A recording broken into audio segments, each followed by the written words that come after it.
بسم اللہ الرحمن الرحیم نحمدہ ونصلی علی رسولہ الکریم۔ محترم سامعین اور ناظرین،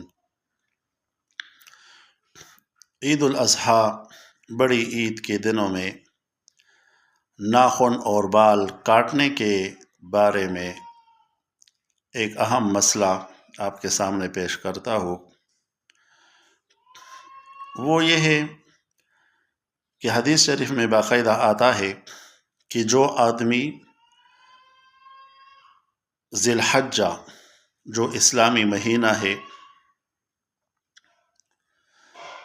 اس کی چاند دیکھ لے اور قربانی کا ارادہ اس بندے کا ہو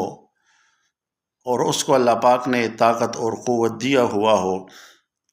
اور وہ قربانی کا ارادہ رکھتا ہو، تو ایسے بندے کو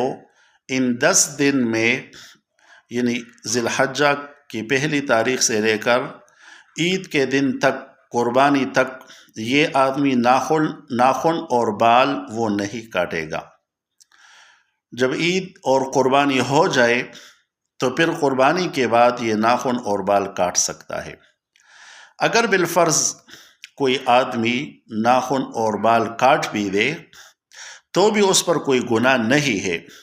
لیکن صرف یہ ہے کہ جو آدمی قربانی کا ارادہ رکھتا ہو تو اس کی مشابہت جو لوگ حج کے لیے گئے ہوئے ہیں ان کے ساتھ اس کی مشابہت پیدا ہو جاتی ہے، کیونکہ احرام کی حالت میں جو آدمی عمرے کے لیے چلا جاتا ہے یا حج کے لیے چلا جاتا ہے تو احرام باندھنے کی حالت میں بندے کو، چاہے مرد ہو عورت ہو، اس کو ناخن بال کاٹنا اور اسی طرح خوشبو وغیرہ لگانا اس کے لیے ممنوع ہو جاتے ہیں۔ تو اسی طرح یہ حکم مشابہت کی وجہ سے ان لوگوں کے لیے بھی ہے جو حج کے لیے تو نہیں گئے ہیں، اپنے وطن میں ہے، اپنے ملک میں ہے، لیکن یہ قربانی کا ارادہ رکھتا ہو، قربانی کرتا ہو، تو اس آدمی کو حاجیوں کے ساتھ مشابہت کی وجہ سے ناخن وغیرہ نہیں کاٹنے چاہیے، اور ان کی مشابہت کی وجہ سے اس بندے کو اللہ رب العزت اجر اور ثواب عطا فرمائے گا۔